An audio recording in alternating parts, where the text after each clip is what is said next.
यहाँ हम आज क्लास 10th का हिंदी का असाइनमेंट का आंसर देख रहे हैं जो दिसंबर मंथ का है। सारे सब्जेक्ट असाइनमेंट के आंसर आपको वीडियो के डिस्क्रिप्शन में मिल जाएंगे। आप डेफिनेटली वहाँ पे जाके चेकआउट करिए। सारे सब्जेक्ट असाइनमेंट के आंसर आपको वहाँ पे चाहे हिंदी मीडियम हो या इंग्लिश मीडियम आपको अवेलेबल करा दिए जाएंगे। यहाँ पे पहला क्वेश्चन आपका क्या पूछता है, दिसंबर मंथ के असाइनमेंट में पहला क्वेश्चन पूछता है लेखक बनने के लिए शरद बाबू के क्या क्या सुझाव थे। कोई 3 सुझाव लिखिए। हमको 3 सुझाव लिखने हैं जो शरद बाबू के थे। तो यहाँ पे देखिए हमको क्या लिखना है। पहला कि लेखक बनने के लिए शरद बाबू ने अनेक सुझाव दिए थे जो इस प्रकार है। तो पहला उन्होंने सुझाव दिया था जो लिखना हो अपने अनुभव से लिखना। उसके बाद लिखने के बाद तुरंत किसी भी सलाह नहीं लेना, किसी की सलाह नहीं लेना, वरन उसे 2-3 महीने के लिए रख देना और ठंडे मन से स्वयं ही सुधार करना। इसके बाद उन्होंने क्या बोला था, जब संतोष हो कि रचना ठीक है तो दूसरों को दिखाना। इसके बाद बोला था अपनी कलम से किसी की निंदा मत करना। इसके बाद उन्होंने सुझाव दिया था अपने कमाए धन में से कुछ न कुछ जमा करो और न कर सको तो किसी से उधार भी मत लो, क्योंकि उधार की वृत्ति लेखक की आत्मा को हीन और मलिन कर देती है। तो ये सुझाव दिया था शरद बाबू ने। और जो भी चीज़ें आपको इम्पोर्टेंट क्वेश्चंस, उनके आंसर्स, क्वेश्चन पेपर्स के पीडीएफ पिछले साल के और जो भी सपोर्ट चाहिए आपको, डिस्क्रिप्शन में टेलीग्राम ग्रुप का लिंक दिया गया है, तो आप वहाँ पे ज़रूर जुड़ लीजिए। टेलीग्राम चैनल को सब्सक्राइब कर लीजिए और इस चैनल को भी सब्सक्राइब कर लीजिए। सीजी बोर्ड स्टूडेंट के लिए ये चैनल बहुत ही हेल्पफुल है। प्रश्न 2 यहाँ पे आता है, जिनकी नौकरी छूट चुकी हो उसके लिए 9 रुपये 9 सौ से कम नहीं होते, लेखक ज्ञान प्रकाश विवेक ने ऐसा क्यों कहा, लिखिए। तो लेखक ने ऐसा क्यों कहा यहाँ पे लिखा गया है कि पहला यहाँ पे क्या है कि जिसकी नौकरी छूट गई हो उनके लिए 9 रुपये 9 सौ से कम नहीं होते, क्योंकि अथार भाव में एक एक पैसे की कीमत होती है। यहाँ पे अभाव की स्थिति बोला गया है कि अभाव में, अथार भाव नहीं, अभाव आप देखिएगा, अभाव में एक एक पैसे की कीमत होती है। कहानी में नायक की जेब में 9 रुपये ही थे, वह भी पॉकेट कट गई तो वह पुरता लाचार हो गया था, माँ के लिए क्या भेजता। यहाँ पे इस भाव से उन्होंने कहा था, है ना। तो बहुत अच्छे से आंसर लिखा गया है, आपको भी लिखना है बहुत अच्छे से आंसर। इसके बाद आता है क्वेश्चन नंबर 3। क्वेश्चन नंबर 3 में क्या पूछा जाता है आप देखिए। और देखिए जो भी आंसर्स में कहीं पे भी आपको डाउट लगे तो आप कमेंट करिए। यहाँ पे आपके हर एक कमेंट का रिप्लाई किया जाएगा। आपको कोई भी डाउट है तो आप कमेंट करके बताइए। वीडियो को अपने दोस्तों के साथ ज़रूर से ज़रूर शेयर करिए। सीजी बोर्ड स्टूडेंट के लिए ये चैनल बहुत ही हेल्पफुल है। इसके बाद आता है प्रश्न 3। मीरा को जो अमोलक वस्तु मिली है, यहाँ पे उसके बारे में वह क्या क्या बता रही है, 4 बिंदु अपने शब्दों में लिखिए। तो यहाँ पे लिखा गया है कि मीरा ने जो राम रतन रूपी धन पाया है वह उन्हें उनके सद्गुरु की कृपा से प्राप्त हुआ है। संसार में अपना सब कुछ खोकर उन्होंने जन्म जन्म की पूंजी प्राप्त कर ली है। यह ऐसी संपदा है जिसे न कोई खर्च कर सकता है, न चोर उसे चुरा सकता है। इसे जितना खर्च करो वह यह उससे 1.25 गुना ज़्यादा बढ़ता है। कहने का तात्पर्य है कि ईश्वर की शरण में आकर उन्हें अब किसी की सुध-बुध नहीं रही, उनका जीवन सार्थक हो गया है।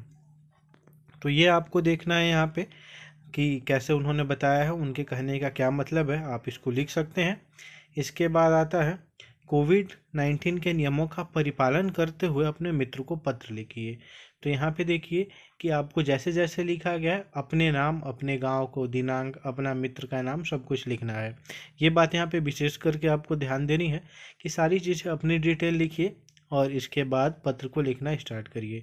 इसमें क्या लिखा गया है कि आशा करता हूँ कि आप व आपका परिवार सकुशल होंगे। मुझे खेद है कि गत कुछ महीनों से मैं आपको खत नहीं लिख पाया। आप मेरे सबसे पुराने व प्रिय मित्र हैं। मैं आपको सदैव स्मरण करता हूँ। इस समय देश की स्थिति में से आप अवगत ही होंगे। कोरोना वायरस नाम की महामारी तमाम शहरों में बेहद बढ़ चुकी है। ऐसे में पूरे देश में हमारी सरकार द्वारा लॉकडाउन का प्रबंध कर दिया गया है। इस महामारी के प्रकोप से बचने के लिए आवश्यक है कि हम घर से बाहर ना निकलें व दूरी बनाकर रखें। मैं आपकी सेहत की कुशलता के लिए अनुरोध करता हूं कि आप भी घर में रहने का प्रयास करें अत्यंत आवश्यकता होने पर ही घर से बाहर जाने का कदम उठाएं। साथ ही कोरोना वायरस से बचने के घरेलू उपायों को भी अपनाएं। उम्मीद करता हूं कि आप मेरी बात से सहमत होकर अपने व अपने परिवार की सुरक्षा के प्रति और सचेत हो जाएंगे। धन्यवाद। आपका परम मित्र, और अपना नाम आपको यहाँ पे लिख देना है। तो सारे आंसर्स को आपको ध्यान से लिखना है, एक एक चीज़ को जो डाउट हो कमेंट करके आपको बताना है, और टेलीग्राम ग्रुप का लिंक डिस्क्रिप्शन में दे दिया गया है, ज्वाइन कर लेना है।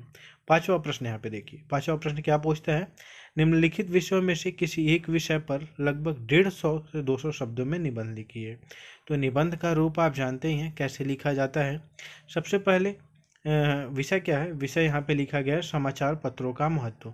तो समाचार पत्रों का महत्व, आप निबंध लिखते हैं कोई भी, तो सबसे पहले उसमें प्रस्तावना लिखनी होती है। प्रस्तावना आपने यहाँ पे दिया हुआ है कि समाचार पत्र बहुत ही शक्तिशाली यंत्र है जो व्यक्ति के आत्मविश्वास और व्यक्तित्व को विकसित करता है। यह लोगों और संसार के बीच वार्ता का सबसे अच्छा साधन है। यह ज्ञान का सबसे महत्वपूर्ण माध्यम है। यह अधिक ज्ञान और सूचना प्राप्त करने के साथ ही कुशलता के स्तर को बढ़ाने का सबसे अच्छा स्रोत है। यह लगभग सभी क्षेत्रों में उपलब्ध होता है। इसके साथ ही इसकी कीमत भी बहुत कम होती है। हम समाचार पत्रों तक आसानी से पहुंच सकते हैं। इसके लिए हमें केवल किसी भी समाचार पत्र के संगठन में संपर्क करके इसके लिए केवल भुगतान करने की ज़रूरत होती है। यह देश के विभिन्न भाषाओं में प्रकाशित होता है।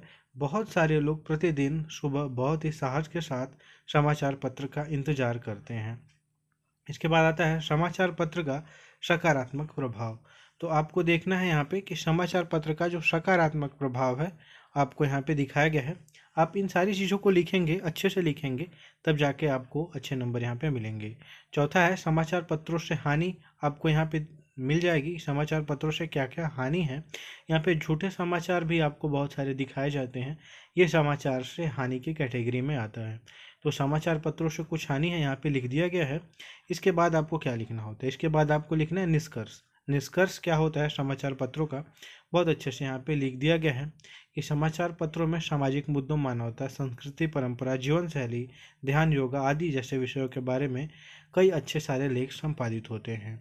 यही कारण है कि वर्तमान समय में समाचार पत्र को लोकतंत्र का चौथा स्तंभ भी कहा जाता है। तो सारे आंसर्स देख लिए हमने। चलिए देखते हैं इसके पीडीएफ को आप कैसे डाउनलोड कर सकते हैं। असाइनमेंट के आंसर के पीडीएफ को डाउनलोड करने के लिए आपको गूगल पे जाके सर्च करना होगा cgbasicsupport.in। उसके बाद आपको इस वेबसाइट पे जाना होगा, इसको नीचे स्क्रॉल करना होगा, ऑप्शन दिखेगा आपको असाइनमेंट 2021-22, उस पर क्लिक करके सभी सब्जेक्ट के असाइनमेंट के आंसर के पीडीएफ आप इजीली डाउनलोड कर सकते हैं।